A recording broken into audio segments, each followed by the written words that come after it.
PM Modi ने एक बार फिर विपक्ष को बेनकाब कर दिया है। राहुल गांधी पीएम मोदी को घेरने में नाकाम साबित हो रहे हैं। ऐसे में विपक्ष के लोग अब नए नए प्रपंच रच रहे हैं।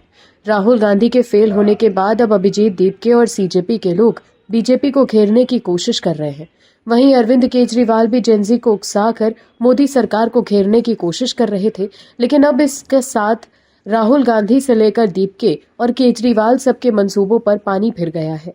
पीएम मोदी ने यह साबित कर दिया है कि इस वक्त भारतीय राजनीति में उनका बड़ा कोई खिलाड़ी नहीं है और एक झटके में राहुल और दीपके सहित पूरे विपक्ष को ये मालूम हो गया है कि वो कितने पानी में है। विपक्ष के लोग मोदी सरकार और बीजेपी को बदनाम करने की लाख कोशिशें कर रहे हैं, लेकिन देश के लोग मजबूती से पीएम के साथ खड़े हैं। दरअसल दिल्ली में कॉकरोच जनता पार्टी के प्रदर्शन के बाद एक सर्वे सामने आया। इसमें बीजेपी के नेतृत्व वाले एनडीए को लीड मिलती दिख रही है। इंडिया टुडे और सी वोटर के मूड ऑफ द नेशन सर्वे में एनडीए को 326 सीटें मिलने का अनुमान जताया जा रहा है।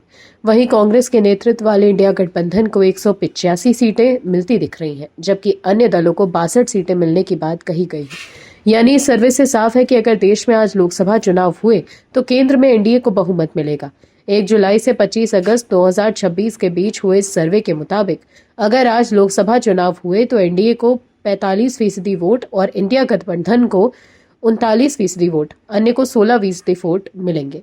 वहीं अगर सीट के लिहाज से देखा जाए तो ये सर्वे बताता है कि बीजेपी को 261 सीटें जबकि कांग्रेस को 106 सीटें मिलेंगी। वहीं अन्य दलों को 16 सीटें मिलने का अनुमान है। यानी कि लोकसभा चुनाव 2024 में बीजेपी को मिले 240 सीटों से कहीं आगे बीजेपी नजर आ रही है। तो वहीं एनडीए को 326 सीटें मिलने का अनुमान है। देश भर के सर्वे के दौरान ये जानने की कोशिश की गई कि अगले प्रधानमंत्री के लिए सबसे अच्छा नेता कौन है। तो इस सवाल पर जो जवाब सामने आए उसके मुताबिक इस सर्वे में पीएम नरेंद्र मोदी दमदार नेता है, जबकि प्रधानमंत्री पद के लिए पसंदीदा उम्मीदवार के तौर पर राहुल गांधी दूसरे स्थान पर रहे। पीएम मोदी को जहां 48.7% लोगों ने पसंद किया, तो वहीं कांग्रेस नेता राहुल गांधी को 27.1% लोगों ने ही प्रधानमंत्री पद के लिए पसंदीदा उम्मीदवार के तौर पर बेहतर माना। ऐसे में जो लोग ये सपना देख रहे थे कि सीजेपी आंदोलन के बाद मोदी सरकार की सत्ता से विदाई होने वाली है, उनके लिए ये सर्वे किसी झटके से कम नहीं, क्योंकि बीजेपी की सरकार को केंद्र की सत्ता से हिला पाना मुश्किल ही नहीं नामुमकिन जैसा है। वहीं आप दर्शक भी इस सर्वे से खुश हैं और पीएम मोदी के समर्थन में हैं तो कमेंट में यस और गुड पीएम मोदी जरूर लिखिए, ताकि विपक्ष को साफ संदेश जाए कि पीएम मोदी देश हित में अच्छा काम कर रहे हैं। इस खबर में आगे बताएंगे आपको सब कुछ डिटेल में कि कैसे विपक्ष में मच गई है खलबली और कैसे राहुल गांधी हो गए हैं एक्सपोज। तो बने रहिए हमारे साथ अंत तक और देखते रहिए हमारी यह खास रिपोर्ट। साथ ही आप दर्शकों से विनम्र निवेदन है कि अगर अब तक आपने हमारे चैनल को सब्सक्राइब नहीं किया है तो अभी कर लीजिए। साथ ही बेल आइकॉन को भी दबाना बिल्कुल ना भूलिए। दर्शकों, सीजेपी के एजेंडे को फेल करने की कमान पीएम मोदी ने खुद अपने हाथों में ले ली है, जिसका असर भी अब दिखने लगा है। दीपके जो युवाओं को अपने पाले में कर सरकार पर प्रेशर बनाने की कोशिश कर रहे हैं, उन्हें अब झटका लगता दिखाई दे रहा है, क्योंकि मोदी सरकार अब युवाओं से सीधे जुड़ रहे हैं और इसका असर भी दिख रहा है। जेनजी और युवा लगातार मोदी सरकार के करीब आ रहे हैं। दरअसल पीएम मोदी ने 24 जुलाई 2026 को कैबिनेट बैठक में मंत्रियों से इंस्टाग्राम पर ज्यादा सक्रिय होने, रील बनाने और युवाओं से संवाद करने को कहा था। इसके बाद 24 अगस्त तक 29 में से 28 यानी 97% कैबिनेट मंत्रियों की इंस्टाग्राम एक्टिविटी बढ़ी है। मोदी कैबिनेट में सबसे ज्यादा फॉलोअर्स गृह मंत्री अमित शाह के बढ़े हैं। पिछले एक महीने में उनके 8.53 लाख फॉलोअर्स बढ़े हैं। आपको बता दें, पीएम की सलाह के बाद मंत्रियों ने रील्स पर जोर दिया है। उपभोक्ता मामले, खाद्य और सार्वजनिक वितरण मंत्री प्रहलाद जोशी ने नीतियों और अहम मुद्दों को रील्स के जरिए समझाने पर जोर दिया। मंत्रियों ने पिछले एक महीने में 1179 पोस्ट किए हैं। ये पहले की तुलना में 48% ज्यादा है। नीट पेपर लीक पर जंतर मंतर पर हो रहे विरोध प्रदर्शन के बीच पीएम मोदी ने कई बार सोशल मीडिया पर वीडियो जारी किया था। इन वीडियोस में उन्होंने जेनजी को पेपर लीक के मुद्दे पर संबोधित किया था। एक वीडियो में पीएम ने उन स्टूडेंट्स को माफ करने की भी बात कही थी जिन्होंने प्रदर्शन के दौरान उन्हें गालियां दी थी। वहीं व्यूज के मामले में पीएम मोदी के वीडियो ने तो वर्ल्ड रिकॉर्ड बनाया ही था, साथ ही पीएम मोदी के भी फॉलोअर्स तेजी से बढ़े थे।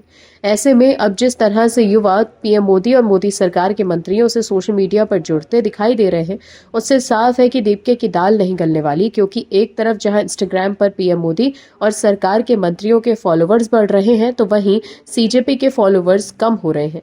यही वजह है कि दीपके की बेचैनी बढ़ गई है और एक बार फिर अपने समर्थकों में जोश भरने के लिए दीपके ने दिल्ली में मार्च का ऐलान किया है। लेकिन इस बार दिल्ली पुलिस भी एक्शन में है और अभी से ही पुलिस ने तैयारी शुरू कर दी है। पिछली बार जो गलती हुई वो इस बार ना हो सके। कॉकरोच जनता पार्टी एक बार फिर दिल्ली में प्रदर्शन की तैयारी में है। उसने 5 सितंबर को शांतिपूर्ण मार्च निकालने का ऐलान किया है। इससे पहले सीजेपी ने सरकार को फिर से अल्टीमेटम दिया है। सीजेपी ने कहा कि छात्रों के परिवारों को मुआवजा, छात्र प्रदर्शनकारियों के खिलाफ कोई एक्शन नहीं और एफआईआर वापसी, दिल्ली पुलिस और आरएएफ की माफी, हमारी मांग पूरी नहीं हुई है। वहीं दूसरी तरफ सीजेपी की ओर से 5 सितंबर को इंडिया गेट से दिल्ली पुलिस मुख्यालय तक प्रस्तावित शांतिपूर्ण विरोध मार्च को लेकर दिल्ली पुलिस ने तैयारियां शुरू कर दी है। पुलिस के मुताबिक मार्च के लिए अब तक आयोजकों की ओर से कोई औपचारिक अनुमति नहीं मांगी गई है। पुलिस का कहना है कि अगर अनुमति के लिए आवेदन मिलता है तो मौजूदा सुरक्षा और कानून व्यवस्था की स्थिति को ध्यान में रखते हुए उस पर निर्णय लिया जाएगा। सीजेपी ने शिक्षक दिवस के मौके पर 5 सितंबर को करीब 2.5 किलोमीटर लंबा मार्च निकालने की घोषणा की है। वहीं मीडिया रिपोर्ट्स में दिल्ली पुलिस के वरिष्ठ सूत्रों के हवाले से दावा किया गया है कि सीजेपी के प्रस्तावित प्रदर्शन को लेकर सुरक्षा व्यवस्था और यातायात प्रबंधन का आकलन किया जा रहा है। पुलिस संभावित भीड़, प्रदर्शनकारियों की आवाजाही और संवेदनशील स्थानों पर सुरक्षा पर अतिरिक्त पुलिस बल और अर्धसैनिक बल तैनाती पर भी विचार किया जा रहा है। सूत्रों का कहना है कि पिछले आंदोलन के अनुभव को देखते हुए इस बार पुलिस किसी भी स्थिति से निपटने के लिए पहले से व्यापक तैयारी में है। उल्लेखनीय है कि सीजेपी ने ये मार्च सरकार पर युवाओं से किए गए वादों को पूरा नहीं करने का आरोप लगाते हुए घोषित किया है। दूसरी तरफ बीजेपी भी सीजेपी पर हमलावर है। दरअसल राजधानी जयपुर के बगरू में सीजेपी पर हुए हमले की घटना से प्रदेश में काफी हलचल रही। बगरू के विधायक कैलाश चंद्र वर्मा और सीजेपी नेशनल प्रवक्ता आशुतोष रंका के बीच बयानबाजी का युद्ध चला। वहीं इस बीच अब बगरू विधानसभा कैलाश चंद्र वर्मा का एक वीडियो फिर से सोशल मीडिया पर चर्चा में है, जहां आशुतोष रंका पर निशाना साधते हुए उन्होंने बड़ा हमला बोला है। विधायक कैलाश चंद्र वर्मा ने कहा कि आप अराजकता फैलाने का काम कर रहे हो। आपके साथ में वो लोग हैं जो हिंदुस्तान को नेपाल बनाना चाहते हैं। यही नहीं, विधायक ने यह भी कहा कि ये आपके साथ वो लोग हैं जो लोकसभा में घुसकर आग लगाना चाहते हैं। विधायक का ये चेतावनी भरा हुआ बयान सियासी गलियारों में चर्चा का विषय बना हुआ है। दरअसल ये बयानबाजी सीजेपी पर हमले के बाद शुरू हुई, जब सीजेपी के आशुतोष रंका ने सीजेपी पर हुए हमले के लिए बगरू विधायक और उनके समर्थकों पर आरोप लगाया। इसके पलटवार में बगरू विधानसभा कैलाश वर्मा ने बयान दिया। उन्होंने आगे कहा कि आपके साथ प्रोटेस्ट में वो लोग हैं जो लोकसभा में घुसकर आग लगाने की बात करते हैं। आपके साथ वो लोग हैं जो प्रधानमंत्री की स्वर्गीय माताजी को गाली देते हैं। विधायक ने चेतावनी देते हुए कहा कि मिस्टर रंका, ये ठीक नहीं है, अपनी मानसिकता ठीक कर लो। इसके अलावा विधायक कैलाश चंद्र वर्मा आगे ये भी कहते हुए नजर आए कि सोशल मीडिया पर जिस तरह की भाषा का आप उपयोग कर रहे हैं, गांव वालों को आप शब्द बोल रहे हैं, बहन बेटियों को आपत्तिजनक शब्दों से संबोधित कर रहे हो। उन्होंने चेतावनी देते हुए कहा कि या तो आप समय रहते अपनी भाषा और लैंग्वेज को कंट्रोल कर लो, नहीं तो फिर आप जानते हो। विधायक ने कहा कि अगर आप गाँव में घुसकर गाँव वालों को उकसाओगे तो फिर गाँव वाले क्या करेंगे। दर्शकों, सीजेपी में ज्यादातर वो लोग हैं जो आम आदमी पार्टी के साथ काम कर चुके हैं, इसलिए वो आम आदमी पार्टी की पंजाब सरकार पर सवाल खड़े नहीं कर रहे। दिल्ली में 10 साल तक रही केजरीवाल सरकार ने दिल्ली का बेड़ा गर्क कर दिया, एजुकेशन सिस्टम को तबाह कर दिया, लेकिन फिर भी दीपके कह रहे हैं केजरीवाल ने एजुकेशन के लिए अच्छा काम किया है। जबकि दूसरी तरफ सौरभ दास और सीजेपी के लोग दिल्ली में खराब सरकारी स्कूल को लेकर रेखा गुप्ता पर निशाना साध रहे हैं। सौरभ दास के एक पोस्ट को शेयर करते हुए सीजेपी ने एक्स पर लिखा है कि रेखा गुप्ता जी के इन वादों को किए गए हुए 6 महीने बीत चुके हैं। स्कूल की हालत अभी भी बहुत खराब है, चारों तरफ कूड़ा कचरा पड़ा है और बच्चे बहुत ही खराब हालत में पढ़ रहे हैं। मतलब दिल्ली में केजरीवाल जो ये दावा कर रहे थे कि उन्होंने सरकारी स्कूल को वर्ल्ड क्लास बना दिया है, उस पर तो दीपके सहमत हैं, लेकिन सवाल बीजेपी से कर रहे हैं जो अभी अभी दिल्ली में सत्ता में आई है। दर्शकों, 2027 के आगामी विधानसभा चुनावों को लेकर कांग्रेस और बीजेपी फुल एक्शन मोड में नजर आ रही है। बीजेपी और कांग्रेस दोनों पार्टियां महिला वोटरों को साधने के लिए एड़ी चोटी का जोर लगा रही है। एक तरफ जहां बीजेपी की ओर से अध्यक्ष नितिन नवीन की नई राष्ट्रीय टीम और पीएम मोदी का नारी शक्ति एजेंडा सामने है, तो वहीं दूसरी तरफ कांग्रेस की ओर से राहुल गांधी और प्रियंका गांधी वाड्रा अपनी बात रख रहे हैं। दोनों दल महिला वोट बैंक को साधने के लिए अलग अलग नैरेटिव अपना रहे हैं। बीजेपी जहां नारी शक्ति वंदन अधिनियम और संगठनात्मक पदों महिलाओं की भागीदारी के जरिए नीतिगत प्रतिनिधित्व का दावा कर रही है, तो वहीं कांग्रेस इसे कानूनी कोटे से आगे बढ़ाकर महिलाओं की व्यक्तिगत स्वायत्तता, पसंद की आजादी और पितृसत्तात्मक सोच को तोड़ने से जोड़ रही है। लेकिन महिला वोट साधने के चक्कर में राहुल गांधी ने जो किया, उससे कांग्रेस बैकफुट पर आ गई है। दरअसल राहुल गांधी ने हाल ही में लड़कियों से पितृसत्ता तोड़ने का आह्वान किया था। इसके बाद से ही आरोप लग रहे हैं कि राहुल गांधी ने ये सब केवल हिंदू महिलाओं के लिए कहा है। इसके पीछे वजह भी है कि उन्होंने अपनी बात रखने के लिए सिर्फ मनुस्मृति का हवाला दिया है। वहीं अब इसी वजह से कुछ मुस्लिम महिलाएं कांग्रेस मुख्यालय पहुंच गई हैं और कहा कि वो चाहती हैं कि कांग्रेस भी उन्हें ऐसे ही बराबर का सम्मान दे। दरअसल दिल्ली में कांग्रेस हेडक्वार्टर पर बड़ी अजीब सी स्थिति पैदा हो गई। कुछ बुर्काधारी महिलाओं ने यहां कांग्रेस और राहुल गांधी के खिलाफ जोरदार प्रदर्शन किया और उनसे सवाल किया कि वो महिला सम्मान की बात करते हैं, बराबरी देने की बात करते हैं, लेकिन मुस्लिम महिलाओं को क्यों छोड़ देते हैं, उन्हें अपनी बातों का हिस्सा क्यों नहीं बनाते। एक मुस्लिम महिला ने कहा कि कांग्रेस मुख्यालय के बाहर प्रदर्शन करने का सिर्फ एक ही कारण है, हम चाहते हैं कि राहुल गांधी हमें भी बराबरी का सम्मान देने की बात करें। उनसे पूछिए, कर्नाटक में आपकी सरकार है लेकिन वहां एक भी महिला मंत्री नहीं है। हम सिर्फ ये कहना चाहते हैं कि उन्हें ट्रिपल तलाक का गलत मतलब नहीं निकालना चाहिए। कांग्रेस हेडक्वार्टर के बाहर प्रदर्शन करने पहुंची बुर्काधारी महिलाओं में से एक महिला ने कहा कि राहुल गांधी हमारे सम्मान की भी बात करें। जब से ट्रिपल तलाक कानून आया है हम अपने अंदर से बहुत मजबूत हैं। हम ये कहना चाहते हैं कि आप अपना काम करें, महिलाओं को जोड़िए, मुस्लिम महिलाओं को भी जोड़िए, जरूरत है उनको। वहीं प्रदर्शन करने पहुंची एक और मुस्लिम महिला ने कांग्रेस पर सीधा सवाल किया कि 70 सालों में तो आपने पूछा नहीं, आपने 70 सालों में क्या किया? जब ट्रिपल तलाक से महिलाओं को यूं चुटकियों में छोड़ दिया जाता था तब राहुल गांधी कहाँ थे? आप कपड़ों पे बात करते हो, महिलाओं के बारे में सोचो, राजनीति में उनकी भागीदारी बढ़ेगी 33%, उसके बारे में क्यों नहीं बोल रहे हो? कर्नाटक में कोई महिला मंत्री क्यों नहीं है? एक बार हम महिलाओं का दर्द सुनो। तो देखा आपने कि कैसे कांग्रेस हेडक्वार्टर के पास प्रदर्शन करने आई बुर्काधारी महिलाओं ने राहुल गांधी की पोल खोल दी है कि कैसे वो सिर्फ दिखावे के लिए महिलाओं की बात करते हैं, लेकिन कर्नाटक में कांग्रेस ने एक भी महिला को मंत्री नहीं बनाया। दूसरी तरफ राहुल गांधी द्वारा मनुस्मृति को लेकर दिए गए बयान पर ज्योतिर्मठ के शंकराचार्य अभिमुक्तेश्वरानंद सरस्वती ने आपत्ति जताई है।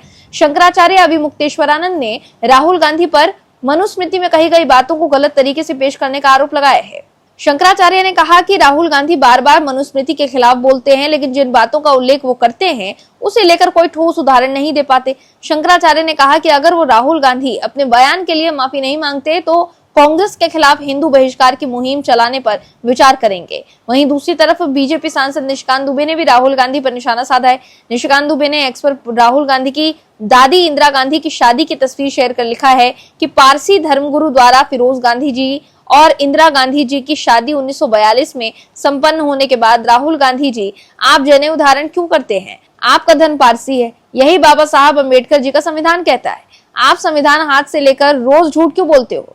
तो देखा आपने कि कैसे राहुल गांधी तो चले थे महिलाओं के वोट को साधने के लिए, लेकिन उल्टा उनके बयान की वजह से कांग्रेस की ही मुश्किलें बढ़ गई हैं। दर्शकों, असम विधानसभा चुनाव के दौरान पवन खेड़ा ने सीएम हेमंता बिस्वा शर्मा और उनकी पत्नी पर फर्जी आरोप लगाकर सियासी माइलेज लेने की कोशिश की थी। हालांकि जनता ने कांग्रेस को बुरी तरह हरा दिया और खेड़ा की दाल नहीं गल पाई, लेकिन उनके ऊपर एफआईआर दर्ज हो गई और कार्यवाही भी शुरू हुई। इस बीच अब केंद्रीय मंत्री किरण रिजिजू और कांग्रेस सांसद पवन खेड़ा के बीच तीखी बयानबाजी चल रही है।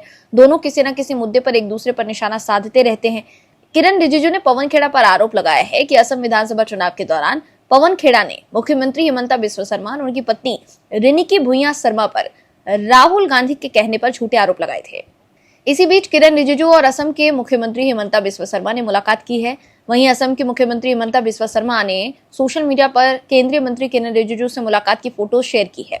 सीएम शर्मा ने एक्स पर फोटो शेयर करते हुए लिखा है कि आप सभी जानते हैं हमने किस बारे में बात की। किरण रिजिजू ने हाल ही में कांग्रेस नेता पवन खेड़ा की राज्यसभा सीट पर सवाल उठाए। रिजिजू ने कहा था कि कांग्रेस के 2 सीनियर नेताओं ने मुझे बताया कि राहुल गांधी जी ने पवन खेड़ा से कहा था कि वो असम चुनाव के आखिरी समय में हेमंता बिस्वा शर्मा जी और मैडम रिनिकी जी पर झूठे आरोप लगाए। जब ये झूठ उल्टा पड़ गया तो खेड़ा को इनाम के तौर पर राज्यसभा सीट दे दी गई, जिसके वे हकदार नहीं है। वहीं किरण रिजिजू के बयान से झल्लाए पवन खेड़ा ने कहा था कि कल्पना कीजिए कि राहुल जी कितनी बुरी तरह बीजेपी की चपेट में आ गए हैं। एक तरफ किरण रिजिजू आह्वान के बिना अर्धनग्न तैराकी के लिए भी नहीं जा सकते, दूसरी तरफ सीनियर सिटीजन गिरिराज सिंह ने खुद को 74 साल का न्यू बॉर्न बेबी कहने तक सीमित कर दिया गया है।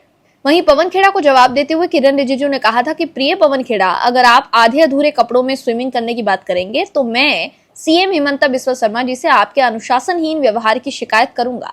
क्या आप पूरे सूट और कोट पहनकर स्विमिंग करते हैं?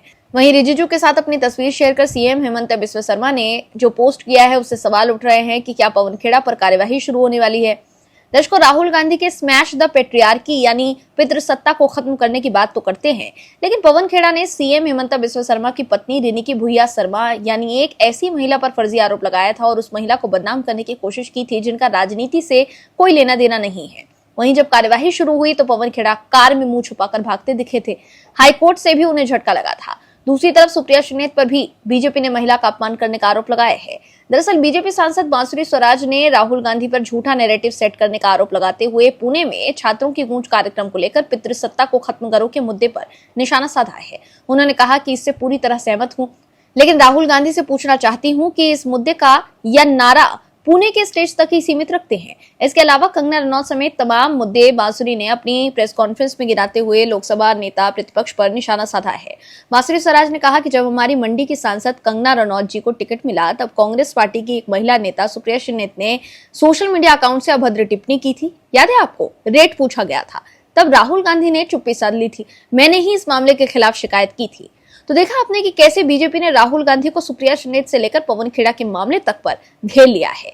दर्शकों, कांग्रेस के नेता हमेशा महिलाओं का अपमान करते हैं, लेकिन राहुल गांधी उस पर चुप रहते हैं। इसके अलावा बांसुरी स्वराज ने भी ये कहा कि अप्रैल 2024 में रणदीप सिंह सुरजेवाला ने कैथल की एक रैली में बीजेपी की सांसद हेमा मालिनी जी के खिलाफ अशोभनीय टिप्पणी की थी, लेकिन राहुल गांधी जी ने मौन साध लिया था। अधीर रंजन चौधरी जी ने देश की महिला आदिवासी महिला राष्ट्रपति श्री द्रौपदी मुर्मू जी को राष्ट्रपत्नी कहकर अपमानित किया था। तो देखा आपने कि कैसे राहुल गांधी चौतरफा घिर गए हैं। Bureau report, OMS news.